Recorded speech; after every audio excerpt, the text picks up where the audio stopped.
That fall, Alex, for the very first time after years of trying, got onto a competitive hockey team, and Robert began taking him on weekend trips around the province to tournaments. The only problem with these weekends was that they were full of team activities and loudly supportive parents, two things Robert deeply hated. The other parents wanted something different than he did from those weekends on the road. They wanted to party and to fool around with each other, mostly at night as he tried to sleep, while he just wanted to read. His goal was to make it through a book a weekend, focusing mainly on those classics he could find for $1 at French's while shopping for used clothes. However, in addition to having to contend with the other parents, Robert also had to deal with Alex, who he had instructed to do homework in between games, but was completely incapable of sitting still, and was driving him crazy.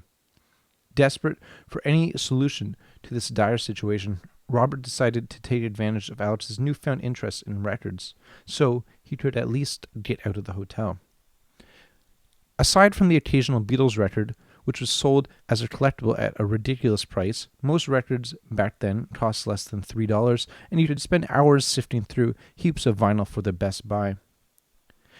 It also gave Robert opportunities to continue teaching Alex about himself.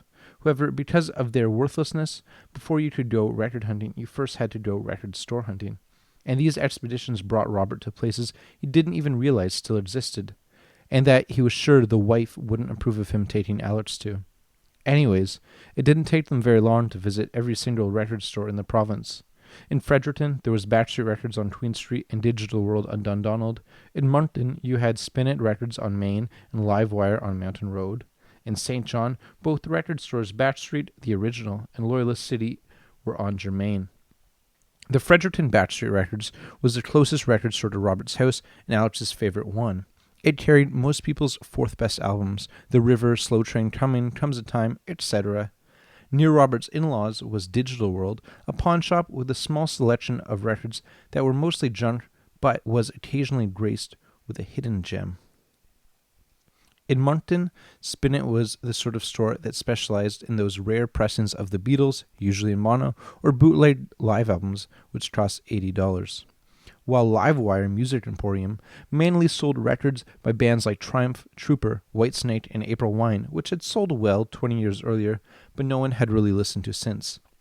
St. John's Backstreet Records had recently been named one of Canada's top 5 record stores by a CBC listeners poll, even though it always smelt of incense.